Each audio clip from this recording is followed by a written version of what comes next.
Donc, nous reprenons la deuxième partie de notre table ronde. D'une certaine manière, le travail a été déblayé et la dimension internationale que je veux aborder, que Roger Martelly va aborder aussi, cette dimension est déjà très présente dans les deux propos d'Alexandre et de Jean Dumas. Moi, dans mon propos, je vais aménager mon temps, faire court, parce qu'on a moins d'une heure au total, à nos interventions plus la discussion. Donc, je dois m'imposer une obligation de brièveté. Et quand on dit ça, c'est une manière de s'engager, quoi. Hein. Voilà. La dimension internationale et le projet de révolution mondiale dans la révolution russe, c'est quelque chose qui est à la fois de ce qu'on pourrait appeler le constat objectif et de la subjectivité des révolutionnaires eux-mêmes. Ça ne veut pas dire que les deux coïncident complètement, mais parce que dès le départ, tout à l'heure, on évoquait la manière dont les révolutionnaires russes se pensent dans l'action. En même temps, ils pensent leur révolution dans un cadre international. On est vraiment dans la plupart, une pensée qui est russe, mais en même temps internationale, sauf quelques-uns. La plupart ont été exilés, on connaît le monde d'Amérique du Nord, l'Europe occidentale, et pour eux c'est tout à fait naturel. Et puis il y a la guerre qui a éclaté.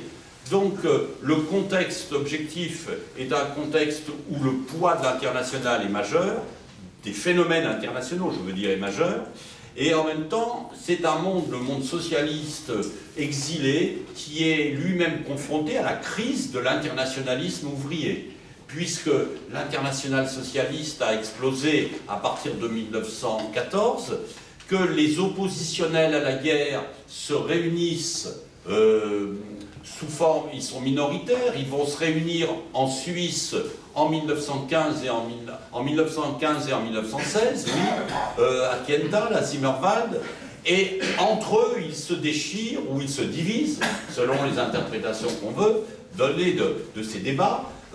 Ils se divisent sur justement à la fois l'après-guerre, le socialisme après la guerre, mais aussi les positions à adopter face à la question de la guerre.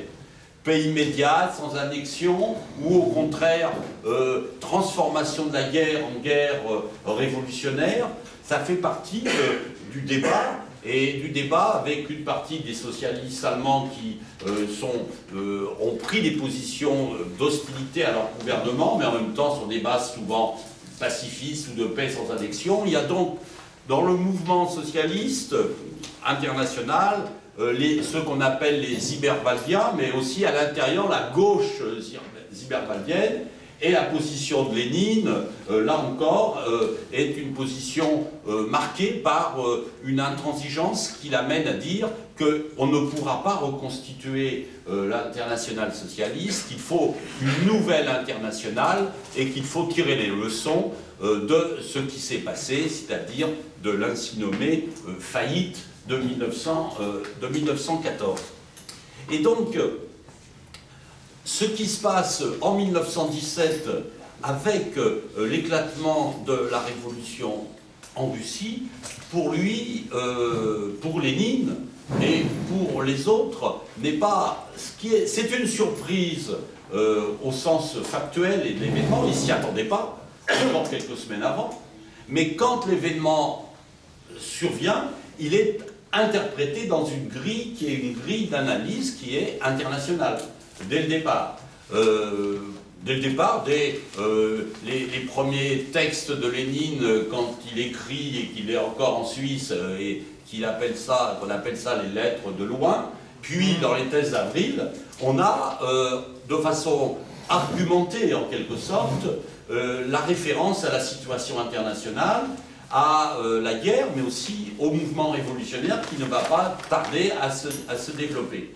Et comme une sorte de justification et en appui des événements russes. C'est-à-dire que, de ce point de vue, il y a un optimisme révolutionnaire international qui n'est pas exactement, effectivement, par rapport au modèle de la Révolution française, le même, puisque là, d'une certaine façon, dès le départ, il y a l'idée que la Révolution va se généraliser sans qu'il soit nécessaire de l'exporter, hein, au contraire. En ce qui concerne cette question de l'international dans la Révolution, dans les thèses d'Avril, puis dans les mois qui suivent, à chaque moment, enfin de façon récurrente, Lénine évoque la Révolution, les mutineries, Boukharine les évoque aussi. Au moment des discussions sur la paix et la guerre, les bolcheviks escomptent l'extension de la Révolution, et ça ne se produit pas. Je ne rentre pas dans le détail, mais globalement, c'est pas ça qui se produit. La logique de la guerre, dans les différentes armées, font que les fraternisations sont assez limitées, que même les soldats russes dans la première partie de la Révolution, encore, ils sont défensistes pour une large part, jusqu'au printemps 1917. Il faut l'écroulement de l'armée russe, les défaites dont Alexandre a évoqué, pour que l'armée russe et les soldats en viennent à l'idée qu'il faut finir la guerre à tout prix. Mais ce n'est pas vrai dans toutes les armées, même les courants socialistes, même les mouvements de soldats sont assez facilement réprimés par les états-majors, et aussi bien en Allemagne qu'en France, les mutineries tournent court. Elles tournent court, notamment parce que aussi l'ambiance dans les armées n'est pas la même que dans l'armée russe. L'ambiance sociale, les rapports de classe, ou les rapports entre officiers et soldats, tout ça est assez bien connu. Ce que je veux dire, c'est que, en fait, l'année 1918 est une année dans laquelle les bolcheviks sont obligés, comme Alexandre l'a évoqué à la fin de son propos dans la discussion, sont obligés d'en venir à la signature de cette paix, de la paix de Brest-Litovsk, qui est pour eux quelque chose qui est à la fois entre eux, il y a des divisions très fortes, des débats et des divisions très fortes, et où l'espoir international, en quelque sorte, sur lequel ils comptaient, finalement s'est effondré, a fait défaut. Et ceux qui étaient pour la guerre révolutionnaire, en pensant que, reprenant des idées de Lénine, que la guerre allait se transformer en guerre révolutionnaire, eh bien, la gauche, avec Boukharine et d'autres, tout ça fait flop. Et l'année 18 est une année donc où les événements qui courent vont prendre à contre-pied les bolcheviks, et prennent à contre-pied les bolcheviks, puisque finalement l'offensive, l'entrée en guerre des États-Unis, l'offensive de l'Entente et des Alliés contre les Allemands, qui va les amener à retourner la situation militaire, puisque Brest-Litovsk, les Allemands tirent parti de Brest-Litovsk, la situation militaire se renverse. Pour une grande partie de cette situation internationale militaire, même Lénine ne l'a pas prévu. Il est, en quelque sorte, ces événements internationaux les submergent. Et ce qui va être évidemment l'élément nouveau, intellectuel et politique, qui remet l'international au devant de la scène, c'est à la fois deux phénomènes conjoints, c'est-à-dire à la fois le début de l'affrontement, de la guerre civile et de l'intervention étrangère à la fin de l'année 18, et puis surtout le fait qu'avec la fin, avec l'armistice, la déroute de l'armée autrichienne, l'armistice et ce qui va apparaître comme la victoire des armées anglaises et françaises, eh bien la situation se détériore très vite dans les empires centraux, dans les anciens empires centraux, en Hongrie, en Autriche, en Allemagne. Et donc à partir de la fin de l'année 18, la situation bascule du point de vue de l'international. Et elle bascule de deux manières, c'est-à-dire que les courants socialistes, je vous fais grâce des projets de nouvelles conférences qui avaient eu lieu en 1917 à Stockholm, qui n'ont pas réussi, et notamment du fait, pas seulement du fait des bolcheviks, mais du fait des puissances de l'entente, qui ne voulaient pas ce renouveau du socialisme européen. Toujours est-il qu'à la fin 18, début 19, une partie des sociaux-démocrates imagine de reconstituer l'international, enfin de faire une réunion en Suisse, mais plus dans un petit village quelque part dans les Alpes, mais à Berne. Et Lénine décide de prendre les devants de convoquer une conférence, non pas un congrès, une conférence des minoritaires et des révolutionnaires. Cette conférence va survenir en mars 19, et c'est cette conférence qui est transformée en congrès fondateur de l'internationale communiste. Les recherches, les études depuis Brouet et bien d'autres ont montré que, en fait, vu la situation en Russie, vu les difficultés du pouvoir bolchevique et soviétique, les dirigeants bolcheviques vont en quelque sorte considérer qu'il est urgent d'essayer de mettre en place une organisation internationale de solidarité, on va dire, avec la révolution russe, pour sauver la révolution. Oui, pour sauver le pouvoir soviétique. C'est tout à fait important parce que dans les partis ou les délégations qui sont présentes, il n'y en a pratiquement aucune qui représente véritablement un mouvement de masse ou même un parti organisé. Les seuls, ce sont les Allemands, qui représentent le courant spartakiste qui vient de se transformer en parti communiste, sauf que ces Allemands ont été réprimés d'une façon extrêmement violente, que Rosa Luxemburg et Karl Liebknecht ont été assassinés quelques semaines auparavant, et que Rosa Luxemburg avait donné comme orientation qu'il ne fallait pas construire une internationale communiste a priori par le haut, mais il fallait que ça vienne des partis et des différentes organisations révolutionnaires. Et donc, va donner, au nom des Allemands, va donner un point de vue négatif sur la création de l'internationale communiste. Mais nonobstant ce point de vue des Allemands, toutes les délégations qui sont composées en fait souvent de révolutionnaires qui étaient en Russie pendant la Révolution, de Français, d'Anglais, d'Italiens, qui représentaient des micro-partis ou des micro-organisations, vont soutenir la proposition faite par Zinoviev de constituer l'internationale communiste, qui va être constituée donc au bout de quelques jours, en mars, toujours en mars, on est au mois de mars 1919, 9 mars, l'internationale communiste prend le nom de Troisième Internationale, et elle se réfère à l'AIT de Marx. Dans les textes fondateurs, il est dit que cette internationale va devenir une internationale d'action par opposition à ce qu'a été l'internationale socialiste, qui était une internationale de propagande et de discussion, et que cette internationale va devenir le parti mondial de la Révolution. Cette idée du parti mondial de la Révolution, c'est à la fois propager les idées de la Révolution, mais c'est aussi défendre la Révolution soviétique.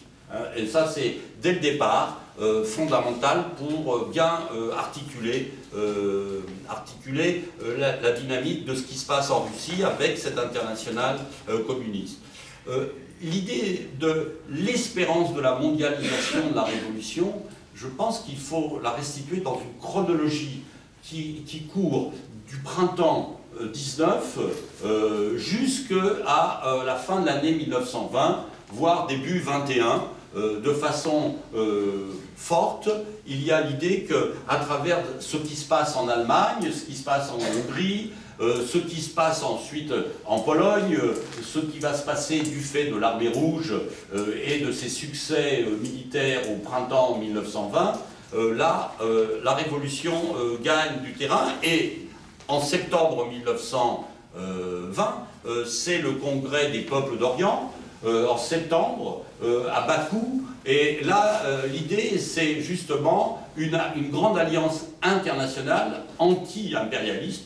je pense que je ne suis pas dans l'anachronisme, Zinoviev évoque l'ennemi commun que représente l'impérialisme britannique, aussi bien pour les peuples du Moyen-Orient que pour les Allemands et les Russes. Sauf que ce système, ce projet se heurte à des réalités très lourdes, qui font que ces différentes délégations qui sont à Bakou ne sont pas du tout sur le même registre. Il y a des débats internes multiples, notamment l'anti-impérialisme contre l'Angleterre ne règle pas le problème à la fois du rôle de la religion, de la question du prolétariat, de l'unité ou pas de la révolution russe avec les peuples d'Asie centrale, avec les peuples de l'Extrême-Orient.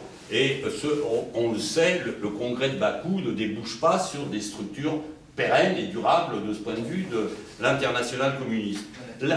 Les 21 conditions dont Jean Numa nous parlait tout à l'heure, les 21 conditions dont Jean Numa nous parlait tout à l'heure, parce que je vois qu'il faut que j'accélère et que je termine pour être dans mes 20 minutes, les 21 conditions sont des 21 conditions qui sont imposées par l'internationale communiste en 1920, à l'époque où il y a un enthousiasme révolutionnaire, un optimisme, c'est pas un enthousiasme, un optimisme stratégique révolutionnaire considérable, notamment parce que l'Armée rouge est pas loin de Varsovie et qu'il y a une sorte de mouvement dans une partie de la social-démocratie européenne en faveur de l'adhésion à l'internationale communiste. C'est notamment le cas en Italie, c'est notamment le cas en France et dans un certain nombre d'autres pays. En Allemagne, la question se pose de ce qu'on pourrait appeler l'adhésion plus ou moins massive d'une partie de la social-démocratie de gauche ou des socialistes indépendants à l'internationale communiste. Et les dirigeants bolcheviques là vont en quelque sorte considérer que l'internationale communiste doit être constituée de vrais révolutionnaires et pas de faux révolutionnaires. Il y a... non mais... catégorique. Ah ben mais qui a marché. On peut reprendre les textes. On peut reprendre la ligne de partage. La ligne de partage étant justement à la fois le soutien à la révolution russe, mais pas seulement, l'adoption d'un certain nombre de principes d'organisation, de militantisme, notamment dans l'armée, le travail clandestin, la mise en cause de la démocratie bourgeoise. Et les formations pour la France. Et voilà. C'est très important. Mais bien sûr, donc une série de conditions auxquelles d'ailleurs un certain nombre de dirigeants communistes ou qui veulent devenir communistes considèrent que ces conditions ne sont pas très importantes, on peut les accepter en bloc, et puis après on se débrouillera. Sauf que justement, la question de savoir ce qu'on en fait de ces conditions va se poser, et quand en 1923 Trotsky, au 4e congrès de l'internationale communiste, dit aux Français, eh bien écoutez, il faut choisir entre la franc-maçonnerie et le Parti communiste, c'est un moyen de faire un peu le ménage dans ces équipes de socialistes ralliés aux communistes. Alors pour terminer, vous voyez, la question du Parti mondial et de l'espérance révolutionnaire, on peut dire que à partir de l'échec allemand, c'est sans doute l'Allemagne qui est l'indicateur central. L'espérance, l'année prochaine à Berlin, cette espérance que la révolution russe allait devenir désormais périphérique par rapport à la nouvelle révolution qui serait la révolution allemande, les premières années de l'internationale communiste, c'est tellement fort que la langue officielle de l'internationale communiste, c'est l'allemand, c'est pas le russe. Et qu'on a des documents où on dit que provisoirement le siège est à Moscou. Mais on peut dire qu'en 21 puis en 23, j'entre pas dans les détails, la question va être réglée, sauf que une partie de l'analyse de la question allemande est retentit sur la situation russe, puisque une partie de l'échec allemand sera imputé à telle ou telle force politique du parti russe. Trotsky fera l'analyse de l'échec des ambitions révolutionnaires de Zinoviev et de Staline en 1923 en Allemagne et de Thälmann. Ensuite, à la mort de Lénine, la question des héritiers de Lénine se disputeront sur qui a été responsable de l'échec allemand. Mais on peut dire qu'à partir de ce moment-là, l'analyse de la situation internationale, alors il y a ceux qui ont une capacité casuistique assez forte, Zinoviev, en 1925, sera capable de dire la situation internationale est à la fois favorable et défavorable. On est à la fois dans une situation qui est ouverte pour la perspective révolutionnaire, mais une stabilisation qui rend difficile. Alors cette situation va évidemment être balayée par la thèse stalinienne pour dire finalement il n'y a plus de perspective révolutionnaire immédiate, c'est le socialisme dans un seul pays, c'est ça la perspective principale. Boukharine lui va produire une autre analyse tout en étant sur ce registre, c'est l'idée que Trotsky avait abordé déjà en 1923. La révolution sera longue. C'est l'idée que la révolution est un processus de longue durée. À partir de là, on voit apparaître l'idée des trois grandes composantes de la révolution mondiale. C'est ce que Boukharine valorise en 1926 à 28, qui sera après écarté par Staline et qui reviendra bien plus tard au devant de la scène après la Seconde Guerre mondiale comme conception de la révolution dite de longue durée. Mais pour terminer, on voit donc que l'imbrication entre la révolution russe et la situation mondiale, pendant longtemps, pendant 4 ans, l'idée c'est que la mobilisation internationale et l'expansion du communisme allaient relayer la révolution russe. Et ensuite, il y a un renversement de facteurs, c'est la révolution russe qui, en elle-même, devient porteuse du projet international. Le socialisme dans un seul pays doit être soutenu par l'international, par l'ensemble du monde ouvrier, communiste. Les ouvriers ont une patrie qui est celle de la révolution russe. Et c'est important pour comprendre l'histoire internationale, parce que d'une certaine façon, ça fait de la révolution russe le modèle qu'il faut défendre, puis imiter, pour pouvoir reproduire à un moment donné ce qu'a été la révolution russe. Pour l'heure, ça peut se combiner avec des comportements politiques qui sont que la révolution n'est plus à l'ordre du jour. Elle n'est plus à l'ordre du jour du fait de la situation internationale, la question du fascisme, etc. J'ai terminé. Heureusement que Jean Numa m'a rappelé à l'heure. Voilà, merci.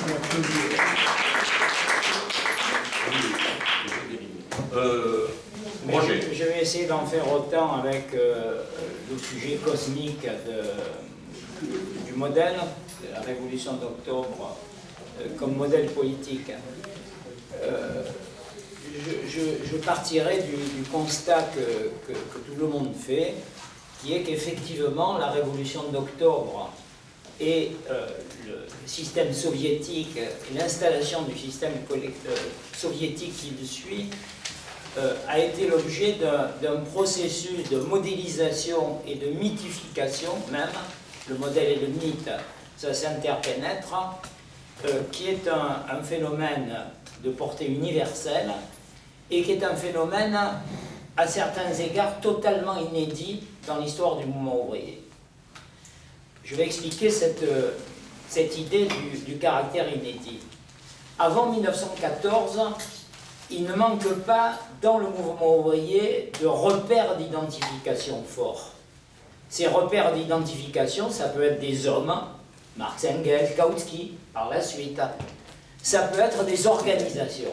Et en particulier, évidemment, avant 1914, c'est la social-démocratie allemande qui sert de repère d'identification, de véritable modèle pour le mouvement socialiste international. Simplement, ces repères d'identification, avant 1914, d'abord, ils sont en général le fruit de longs débats, d'un long processus, j'allais dire, de formalisation, d'installation.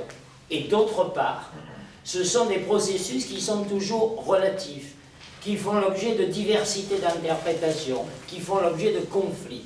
À aucun moment, les repères, individus ou organisations, j'allais dire, ne font consensus à l'intérieur du mouvement. Il y a une rupture qui s'opère à partir de 1917 dans ce qui va devenir le mouvement communiste. Je crois que ce qui explique cette rupture, c'est à nouveau la guerre. La guerre, en effet, elle introduit une rupture morale à l'intérieur du monde socialiste et du mouvement ouvrier en général, et par ailleurs, elle provoque ce qu'on pourrait appeler une rencontre dans un laps de temps qui est un laps de temps relativement court de quelques années, alors que précédemment, tout se jouait à l'échelle de plusieurs décennies. La rencontre, elle se fait entre quoi? On a d'un côté, en Russie comme ailleurs d'ailleurs, une masse de jeunes plébéiens qui s'engagent sur la base d'un désir de rupture à partir, disons, de l'expérience qui les attire, une expérience dont ça a été dit tout à l'heure, ils ont une image approximative. Ceux qui s'engagent ne savent pas exactement ce qui se passe en Russie, ne savent pas qui sont les bolcheviks. On sait qu'en France et ailleurs, les bolcheviks, c'est tantôt des maximalistes irresponsables qui tournent le dos à la tradition de la Seconde Internationale, ou ce sont les jacobins de la Révolution russe. Mais on n'en sait pas beaucoup plus. Simplement, on choisit dans ce cas-là, et ce choix provoque une césure à l'intérieur du mouvement socialiste et ouvrier, une rupture entre, encore une fois, une masse de jeunes qui s'engagent et des appareils socialistes qui sont réduits par rapport à ce qu'ils étaient avant 1914. Et d'autre part, la rencontre, l'autre volet de la rencontre, c'est en quelques années, en l'espace en gros, au grand maximum de 2 décennies, se met en forme un corps de référence neuve. Entre 1924 et 1929, se met déjà en place un corps de référence neuf qui va être dominé par ce qu'on appelle la conception léniniste. Vous savez que léniniste, en fait, c'est un mot qui est inventé pour mettre à l'écart Trotsky et qui va être récupéré en quelque sorte par Staline pour identifier sa pensée avec la pensée évidemment du grand héros de la Révolution d'octobre. Et ce corps de référence commence très vite par unifier une pratique, une représentation de la politique et une culture d'organisation. En gros, très vite, le communisme, c'est une base sociale, c'est un parti discipliné, c'est la vigilance révolutionnaire, et à cela s'ajoute, à partir notamment dès 1929, l'industrialisation à marche forcée et la collectivisation de l'agriculture. Ça, c'est le premier temps, on va dire au 24-29. En 1930, passe supplémentaire dans la mise en cohérence. C'est l'émergence de ce qui s'appelle à l'époque le marxisme-léninisme, la codification du marxisme-léninisme, c'est-à-dire un corps idéologique accompagné d'une méthode de production de ce corps idéologique. Cette idéologie, elle est produite par ce que certains historiens appelleront une intelligentsia russe experte, etc., Shirley Fitzpatrick, et elle sera diffusée par ce qu'on appelle des professeurs rouges. Ça, c'est 1930. Et j'allais presque dire, le point culminant et le cheminement de cette mise en forme, c'est 1938, c'est le précis d'histoire du Parti communiste bolchevique de l'Union soviétique, dont on dit qu'une partie a été rédigée par Staline, même si c'est plus que discutable, mais en tout état de cause, ce précis d'histoire qui, en quelque sorte, cerise sur le gâteau, ajoute une représentation historique, notamment de la Révolution, qui cette fois est codifiée. Auparavant, il y a des histoires de la Révolution, là, nous avons une histoire qui est une histoire codifiée et stabilisée.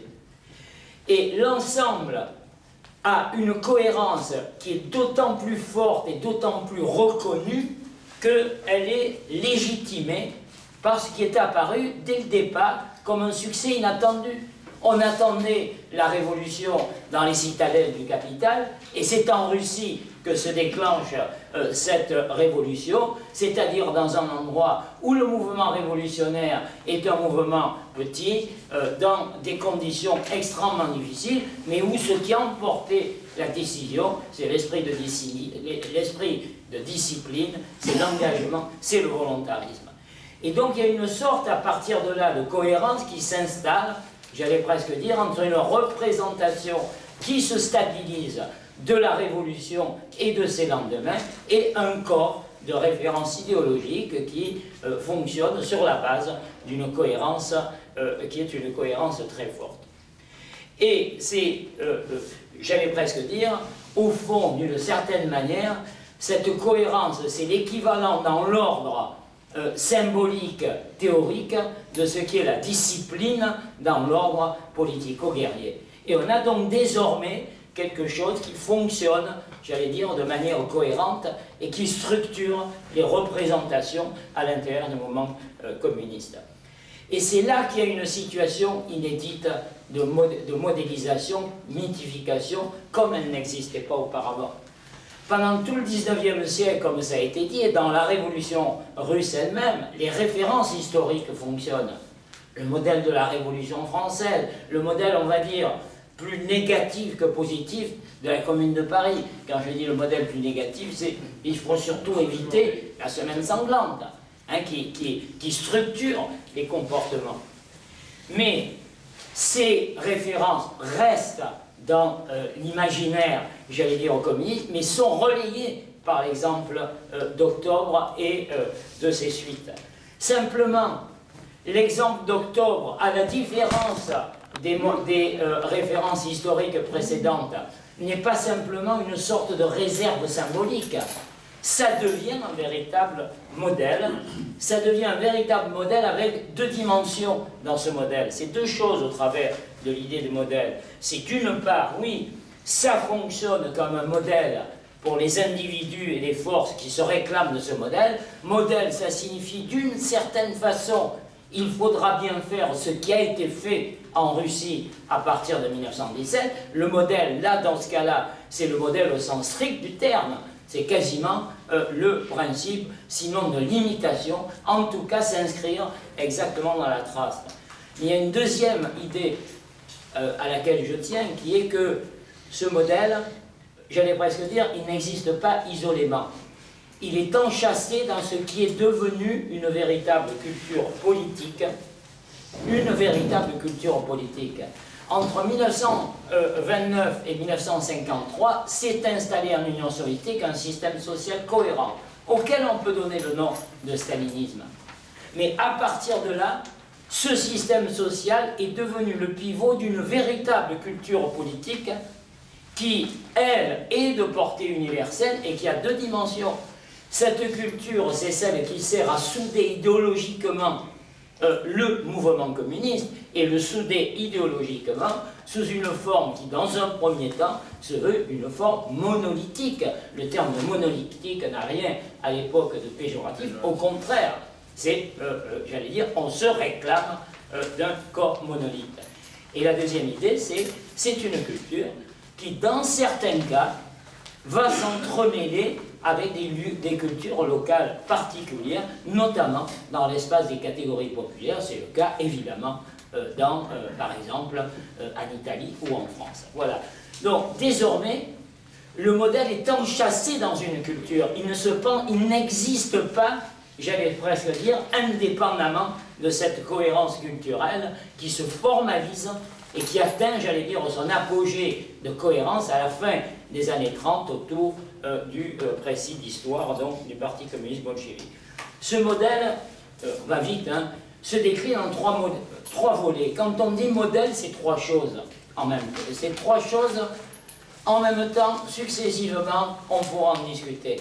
Le modèle, le premier modèle, j'allais presque dire opérationnel, c'est un modèle de méthode révolutionnaire. C'est la méthode Lénine. Voilà. C'est la méthode Lénine qui va servir de marqueur à un moment donné pour faire la différence, accompagné de conditions pour permettre que la rupture se fasse, mais je dirais d'une certaine manière, quand se jouent les conditions, la rupture est d'ores et déjà acté. Le tout, c'est de savoir où va passer la ligne de séparation, la ligne de rupture. Les 21 conditions ne sont pas là pour créer la rupture, elle est actée, mais pour la pousser, j'allais presque dire, le plus à droite, entre guillemets, possible, hein, c'est-à-dire pour justement écarter les brebis galeuses potentielles.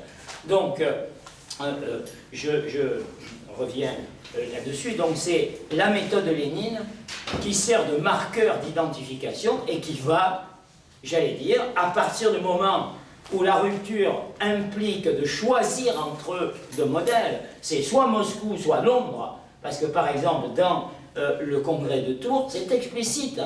Marcel Samba, par exemple, dit clairement, certes, je comprends que le modèle de Moscou soit attractif par son imagerie révolutionnaire, mais vous savez, camarades, il y en a un autre modèle, c'est le modèle de Londres. C'est peut-être moins flamboyant, mais c'est solide, c'est costaud, ça s'enracine dans la réalité ouvrière. C'est Moscou ou Londres. Donc, le premier modèle, c'est un modèle de méthode révolutionnaire qui sert de marqueur. Dans un deuxième temps, à partir des années 20, on passe du modèle de réalité, j'allais dire du modèle de méthode révolutionnaire, à un modèle de gestion sociale. C'est-à-dire, dès l'instant où se formalise le principe du socialisme dans un seul pays, de l'industrialisation à marche forcée et de la collectivisation de l'agriculture, se fixe une conception de la gestion sociale qui s'identifie avec ce qui se fait en Union soviétique et qui, pendant plusieurs décennies, va être le point de référence pour la pensée communiste de la gestion sociale. Quand l'on veut se représenter ce que pourrait être ce socialisme ou ce communisme, laissons de côté pour l'instant les distinctions des mots, on a à un moment donné un matériau qui sert de référent, c'est la manière dont ça s'est construit en Union soviétique. Et enfin, il y a un troisième modèle qui est en fait plus ancien et plus durable, c'est le modèle du parti. C'est le modèle du parti, c'est le modèle fondateur, celui-là, qui, de façon paradoxale, va rassembler, de ce point de vue, les héritiers de Lénine, j'allais presque dire les trotskistes et les communistes stalinoïdes, staliniens, enfin vous l'appellerez comme vous voudrez, c'est la conception du parti. Une conception du parti, évidemment, très simple, c'est pas de révolution sans conscience révolutionnaire, pas de conscience sans parti, pas de parti, à un moment donné, sans organisation strictement centralisée. Voilà. Donc, je vais essayer en 5 minutes de terminer. Mon idée là-dedans, c'est la modélisation est inséparable à un moment donné d'un dispositif culturel. Le modèle n'existe pas de façon isolée, que ce modèle soit le modèle d'une méthode révolutionnaire, d'une gestion sociale ou d'une organisation partisane. Il faut donc penser le modèle à l'intérieur d'une culture. Quand on parle de culture, il faut, à partir de là, j'allais dire, essayer d'avoir une manière raisonnable, solide, historienne, de penser une culture. Et là, moi, ça m'amène à faire 3 séries de remarques. Si l'on s'engage dans une réflexion sur les cultures politiques, il faut parler de 3 réalités en même temps. Il y a d'abord, première idée, la notion de culture renvoie à de la cohérence. Et il y a de fait de la cohérence, et une cohérence qui est travaillée. Cette cohérence, elle s'exprime sous la forme de quelque chose qui n'est pas simplement de l'ordre de la théorie, mais qui est de l'ordre de la doctrine au sens d'une pensée qui a vocation à être enseignée, à être transmise, à être popularisée. Ça insiste sur la cohérence. Mais bien évidemment, l'historien ne peut pas partir de l'idée qu'aucune cohérence n'est jamais parfaite, qu'une cohérence n'exclut pas des contradictions, n'exclut pas des évolutions, et des évolutions dans le temps. Et bien entendu, de ce point de vue-là, on ne peut pas ne pas tenir compte du fait que ce mouvement, ce parti qui se veut un parti mondial, monolithe, dans les années 30 et jusqu'au lendemain de la guerre, à partir des années 50, devient un mouvement fracturé.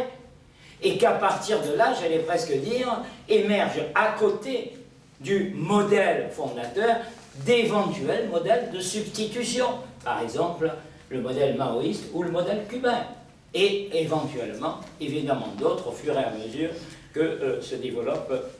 Deuxième idée, cette culture, c'est une culture universelle. Cette culture, c'est une culture qui permet, j'allais presque dire, à des communistes du monde entier de se reconnaître, de se retrouver, j'allais dire, de vivre quelque chose qui est une véritable communauté. Et en même temps, cette culture, on l'a dit tout à l'heure, dans bien des cas, elle s'est implantée en terre particulière, produisant ce que l'on pourrait appeler des syncrétismes culturels communistes locaux ou nationaux. Cette culture, elle existe à la fois comme un référent culturel, une sorte d'idéal type ou de modèle général de portée universelle, et en même temps, elle s'intègre à une réalité qui produit un syncrétisme culturel. Or, ces syncrétismes jouent sur le modèle. Par exemple, bien entendu, à partir de 1917, on part de l'idée qu'en gros, les communistes devront bien faire ce qu'ont fait les bolcheviks. Bien sûr, il faudra se résoudre, même s'il faut chercher à l'éviter, il faudra se résoudre à une guerre civile, à une dictature temporaire de la majorité. Ça, c'est un fond, j'allais presque dire, commun. Mais avec le temps et avec l'insertion dans des expériences nationales, ça se modifie. Par exemple, dans des pays qui sont des pays de tradition démocratique, la référence à la guerre civile recule. À partir même de 1945, on commence à évoquer timidement l'idée que le communisme pourrait suivre d'autres voies, comme on dit. Togliatti, à partir de 1956, ira jusqu'à parler, lui, de voie italienne de socialisme. Les communistes français attendront un petit peu longtemps. Mais il y a donc, j'allais presque dire, une transformation du modèle au contact de cultures qui sont des cultures nationales. Mais enfin, troisième idée, et je reviens quand même au point de départ, c'est ça la contradiction. La cohérence n'est pas parfaite. Les syncrétismes culturels nationaux entraînent des écarts par rapport, j'allais dire, au modèle littéral, à la logique de l'imitation, et en même temps, l'évolution, la diversification n'entame pas la conviction qu'il faudra bien, à un moment ou à un autre, en arriver à une rupture qui est une rupture qui se rapproche de celle qui s'est produite en Russie en 1917.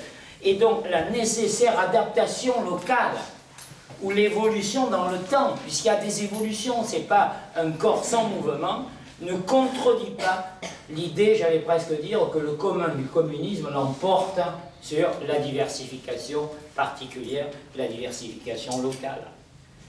C'est ce qui est structurant dans les représentations jusqu'au bout, c'est l'idée, malgré tout, d'un mouvement,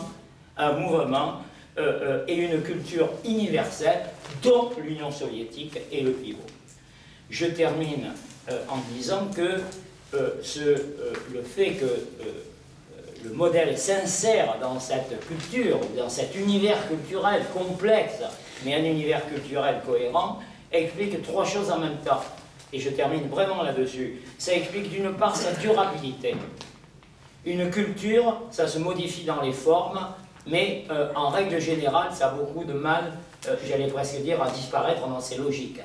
Et donc cette culture, elle dure d'autant plus que précisément, c'est une culture très intégrée, très cohérente, et qui s'appuie sur une réussite initiale qui continue d'être un point de repère.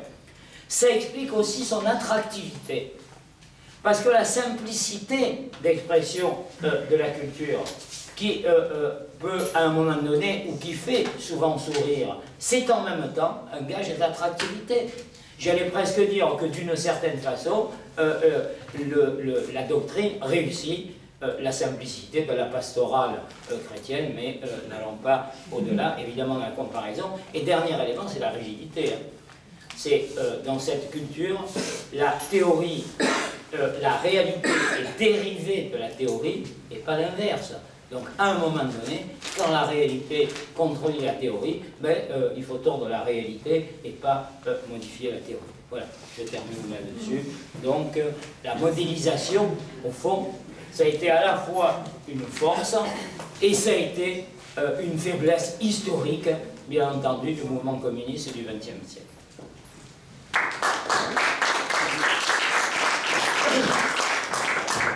On a un petit quart d'heure pour la discussion. Allez-y, allez-y.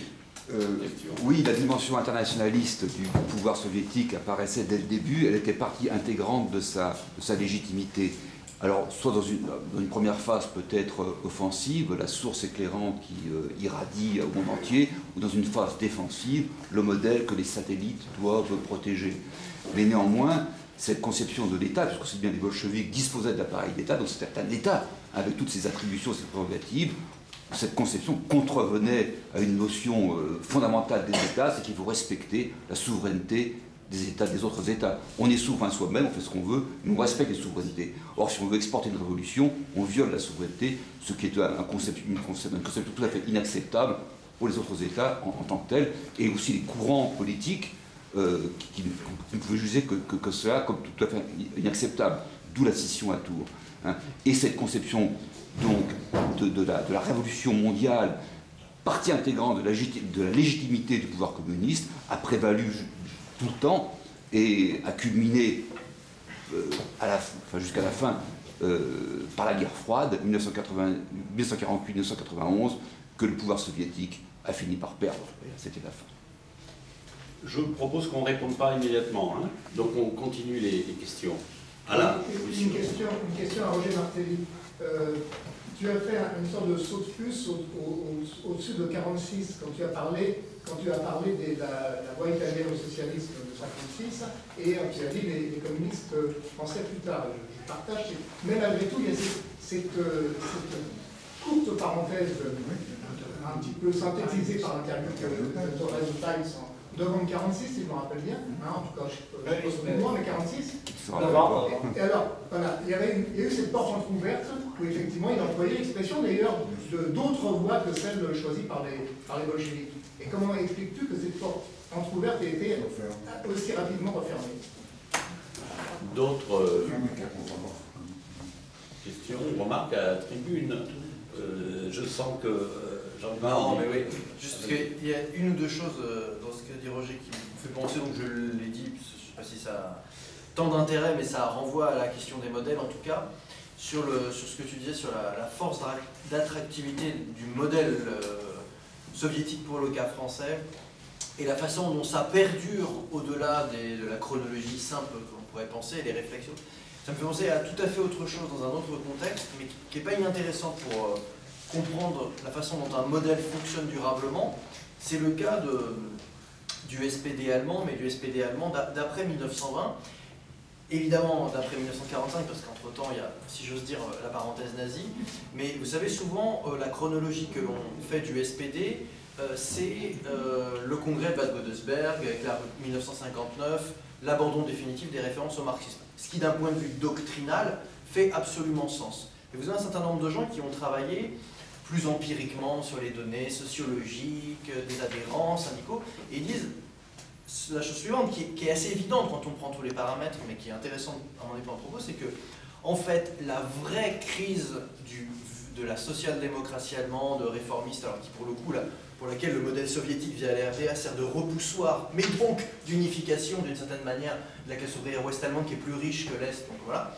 En fait, c'est véritablement les années 80, les débuts de la désindustrialisation, de la restructuration, et c'est là que finalement la véritable crise du SPD et l'abandon aux références de classe en tant que telles, dans le discours même, et dans les années 80.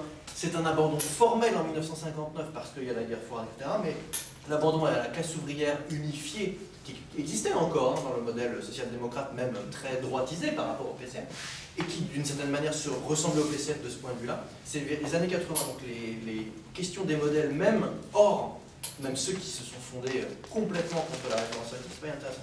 Et juste le deuxième truc, ça m'a fait penser sur ce que tu disais sur la rigidité, dans tout ce qui a hérité du bolchevisme, les modèles des partis communistes ouest-européens, essentiellement français et italiens pour ceux qui étaient très forts.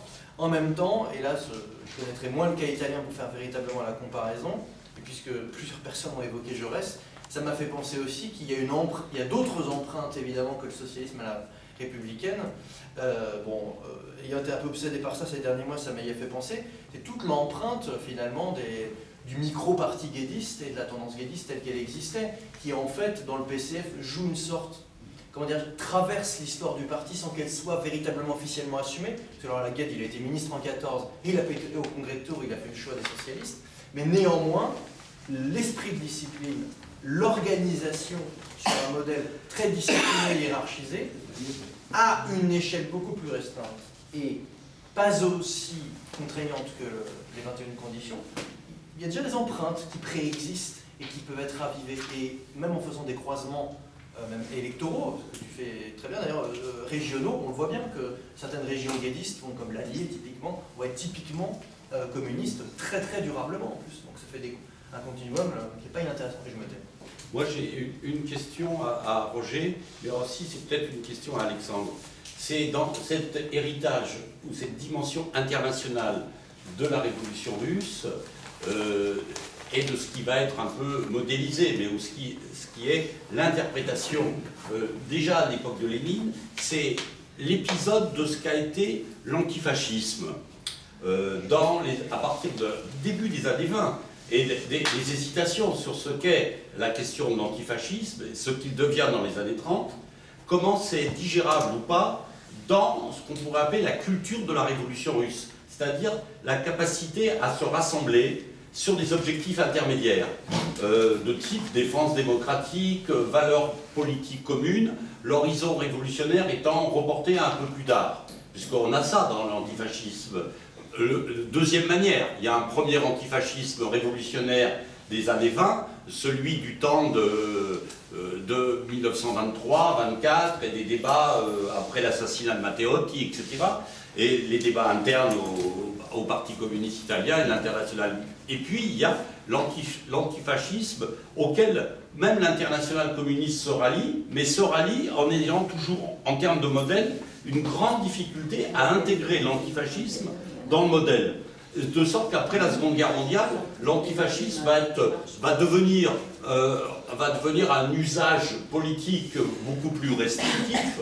On sait qu'aujourd'hui, dans la vie politique de l'Europe centrale, du débat entre la Russie, l'Ukraine, etc., on voit ressurgir des références à l'antifascisme qui sont des usages, des succédanés utilitaristes qui nous amènent très loin de ce qu'a été l'antifascisme des années 30. Mais je dis ça parce que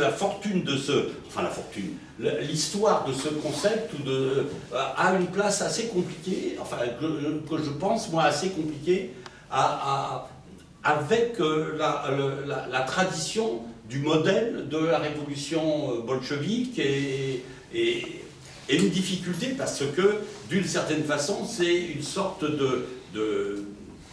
il y a une parenthèse. On sait que dans l'international communiste, un certain nombre dits de vieux bolcheviques n'accepteront pas l'antifascisme dans les discussions en 34-35, que certains d'ailleurs seront liquidés à ce titre, Knorine ou d'autres, mais en interne, Piatnitsky, etc., mais qu'en même temps, Staline aura toujours, et d'autres, une conception uniquement tactique de l'antifascisme. En 1939, quand il y a le pacte germano-soviétique, il est dans les documents internationaux, il est dit que la distinction des bourgeoisies entre fascistes et démocratie, tout ça est dépassé et qu'il faut tourner la page de l'antifascisme. Donc cette place de l'antifascisme dans le modèle et dans la référence à la révolution telle qu'elle est issue et pensée depuis l'expérience léniniste, voilà une question que je me pose et que je te pose. Il y a une question encore. Et puis après, donc, il va répondre. Qui est-ce qui a une question? Non, j'ai aperçu un bras. J'ai aperçu un bras. Roger, peut-être Alexandre. Sur la question souveraineté, etc., en fait, Serge avait donné la réponse. Hein. On part d'une conception, j'allais dire, du couple parti mondial révolution mondiale, en fait, hein. On l'appellera pas permanente, parce que ça c'est le vocabulaire de Trotsky, mais n'empêche que on passe de ça à la révolution mondiale ne va pas devenir, donc le socialisme dans un seul pays. Le socialisme dans un seul pays, ça ne peut se faire que s'il y a un État puissant. Il ne peut y avoir d'État puissant que s'il y a une industrie forte, donc il faut faire, j'allais dire, inspirer la paysannerie pour, etc., etc. Mais il faut un État puissant. Et donc désormais, le critérium, j'allais dire, international, n'est plus l'horizon de la révolution mondiale, mais la place de l'Union soviétique. Et donc, tout ce qui est déterminant, ce qui devient déterminant, c'est tout ce qui peut assurer l'Union soviétique d'être un État qui occupe une position centrale en tant que puissance dans l'espace des relations internationales.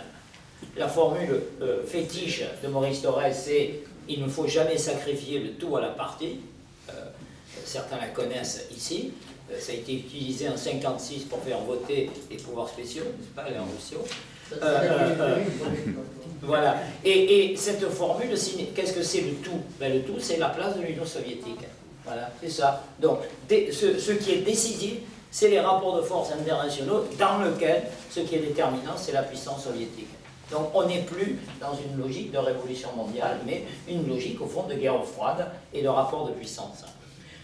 Pour ce qui concerne 1946, moi, je modulerai, j'allais dire, l'exaltation de l'interview otage de 1946.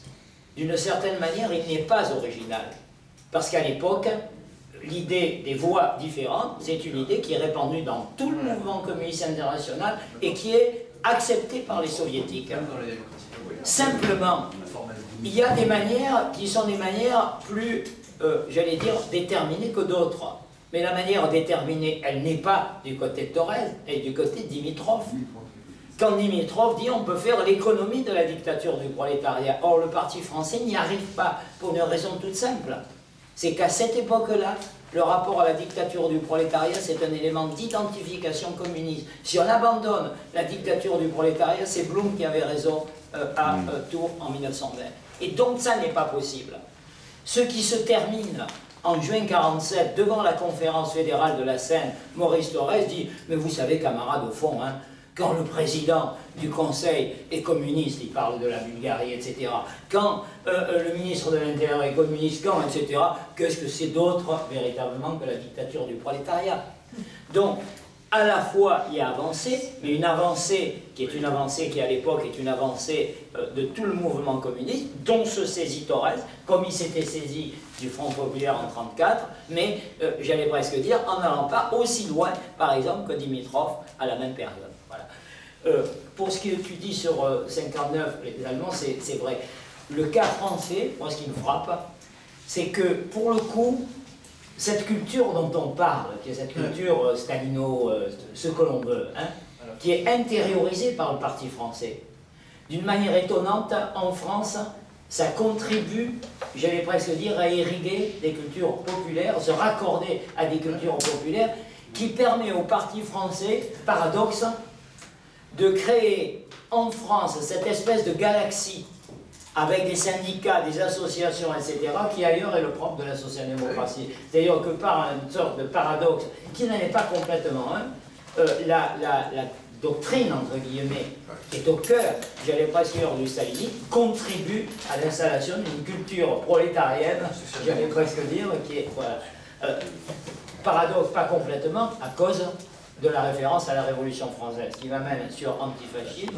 Rapidement, là aussi tu as répondu, tu as posé la question et tu as répondu. C'est l'antifascisme, pour Staline, l'antifascisme, c'est comme pour la NEP. C'est-à-dire, à la rigueur, on va l'accepter comme un compromis, mais il faut savoir qu'à un moment ou à un autre, on en viendra à ce qui est la vérité du communisme, c'est-à-dire classe contre classe. Voilà.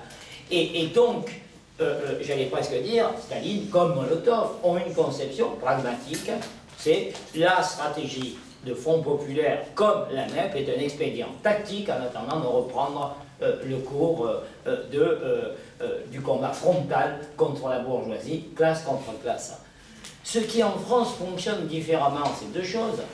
C'est d'une part que Thorez pour des raisons qui sont des raisons culturelles, propres à Thorez et au communisme français, lui, il raccorde antifascisme à deux choses, qui est d'abord la notion de gauche, qui est ignorée évidemment dans la culture, qui est la culture russe, et le fait que l'antifascisme, ça se raccorde, par exemple en 1939, précisément à la Révolution française. Les fascistes, qu'est-ce que c'est? C'est les Koblenza, c'est l'équivalent des aristocrates de 89-93. Et ce qui est la force de Thorez et du PC à cette époque, c'est qu'en fait, il joue sur deux modèles en même temps en 1939. Il y a le modèle robespierriste jacobin, c'est les communistes sont les jacobins de la révolution à venir, et il y a un autre modèle qui est le modèle bolchevique. Et dans la commémoration du 150e anniversaire en 1939, il y a deux types de commémoration. Il y a la commémoration large, c'est l'antifascisme, et puis il y a la commémoration communiste, c'est on valorise le fait que c'est les bolchevos qui sont les véritables jacobins, donc les vrais jacobins. Ah, donc une manifestation communiste. Et donc on joue un peu, sur les deux. Voilà, guédiste, je termine là-dessus. Guédiste, c'est marrant parce que tout à la fois, il y a évidemment une tradition qui se fait, qui est tout simplement la tradition, dans ce cas-là, j'allais dire, on sait que la carte, qui est la carte du communisme français, c'est en fait la carte de la mobilisation révolutionnaire de 92-93, exactement, hein, quand on regarde les cartes. Donc il y a des filiations, mais symboliquement, c'est pas le guédisme qui joue. Ce qui fonctionne symboliquement, en fait, dans les référents culturels, c'est quand même Jaurès, malgré tout, récupéré à partir de 1934, c'est le syndicalisme révolutionnaire, qui quand même irrigue une part de la culture communiste par des individus, et c'est le syndicalisme tout court. Thorez, son expérience, c'est pas le syndicalisme révolutionnaire, c'est le syndicalisme des mineurs, qui est un syndicalisme plutôt, on va dire, réformiste, c'est la défense du Bitcoin. Donc c'est moins Gued, pour le coup, que cette espèce de compte, même si, évidemment... Mais bien sûr, oui, mais Cachin lui-même, comment dire Pas mal de Gued, hein. Bon, enfin, Attendez, on doit terminer maintenant. Alexandre, quelques mots, tu réponds, puisque je t'ai interpellé en plus, et puis d'avoir envie de parler. Et après on arrête et on reprend tout à l'heure à 14h, parce qu'autrement on va pas y arriver. J'ai commencé, je conclus. Voilà. Merci. Non, effectivement, il est tout à fait légitime de dire que Staline, comme en nombre de choses, était pragmatique. Cette pragmatique, malgré tout, on doit s'interroger sur ce que ça signifie concrètement. Bien sûr, il y a toute la dimension internationale que l'on connaît, mais il y a ce que tu disais à juste titre, la rigidité du modèle. Ça veut dire que si pragmatiquement, à tel moment, on dit qu'on est antifasciste, on met toutes les forces. Et les mots, ils ne sont pas vains en Union soviétique. Ça veut dire que tout le monde adopte le discours de l'antifascisme. Ça veut dire, non, c'est pas sinon on meurt. C'est que c'est une question encore, c'est ce sur quoi j'insistais tout à l'heure, il y a aussi une question de cohésion interne. C'est-à-dire que, et c'est ce que tu disais dans ta question, par ces différentes campagnes vers lesquelles on mobilise, que ce soit une campagne la semaine de l'antifascisme, le jour de Anti-Chamberlain, etc., à d'autres moments dans les années 20, eh bien, on va donner, il ne faut pas oublier qu'en Union soviétique, les communistes, ce sont une infime minorité. C'est une élite, ça s'est toujours constitué comme un parti d'élite. On parle de parti de masse parce qu'il y a à un moment donné 1 million de personnes, mais sur 140 millions, c'est rien du tout. Donc comment est-ce que cette élite se distingue? Elle se distingue par sa place dans l'appareil d'État, elle se distingue par les faveurs en termes de traitement socio-économique, bien entendu, puis elle se distingue aussi parce qu'elle sait se mettre en conformité avec ce discours et adopter le discours du moment. Et on voit notamment que quand les soviétiques se sont mis à faire non seulement l'antifascisme mais de l'antinazisme, ils n'y ont pas été de main morte. Et moi, l'exemple que je donne toujours à mes étudiants, c'est qu'en Union soviétique, on a produit des films antisémites et des films anti-nazis en 1938, à l'époque où en France, on avait, je ne sais pas si vous connaissez ce film, ils étaient 7 ou 9 célibataires de Sacha Guitry, qui est un film ultra antisémite. Eh bien, en Union soviétique, on avait Professeur Mamlov, où on avait la famille Oppenheim, qui dénonçait l'antisémitisme nazi et les lois de Nuremberg, ce qu'aucune cinématographie nationale n'a fait à l'époque. Pourquoi? Parce qu'on est en cohésion totale, on ne peut pas se permettre, même si à la tête de l'État, on va être plus ou moins ambigu, au Politburo, on va débattre, etc., La population, elle, doit suivre, et on lui enseigne, l'anti-antisémitisme, films qui sont retirés dès le pacte soviétique, pragmatiques, mais qui sont ressortis dès 1941. Et en 1941, les 3 films qui sont les plus vus, c'est évidemment Alexandre Nevsky, qui avait été retiré en 1939, mais c'est aussi ces 2 films anti-antisémites. Évidemment, Eisenstein, il est très célèbre, on se dit oui, mais il y a d'autres films très anti-nazis, et de manière très détaillée, qui montrent bien qu'on a étudié le modèle et qu'on sait ce que c'est que l'antifascisme. On n'est pas dans un antifascisme vagouillant à la Gide, à la française. Hein, le CVIA, il est bien sympathique. Mais à côté de l'effort que font les soviétiques de mise en cohérence de qu'est-ce que ça veut dire, on lutte pied à pied et terme à terme. Et ça veut dire qu'on prend ce que n'ont jamais fait les Français quand même. On prend à la lettre ce que c'est que le nazisme, et le nazisme c'est quoi? C'est la race et c'est l'antisémitisme. Et jamais les socialistes français dans le CVIA ne se sont intéressés à ça. Soyons honnêtes. Non? Très bien. Donc, voilà. Bien. Donc il y a aussi des leçons à prendre de l'Union soviétique. Voilà.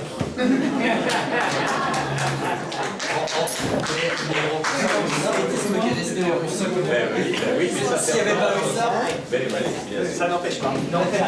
Voilà. Parce qu'il y avait de toute façon, on a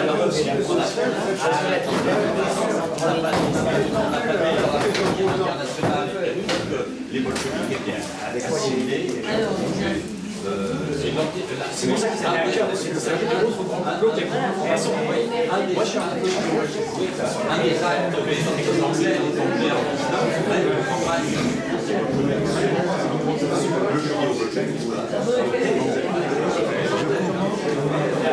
Bon, je coupe.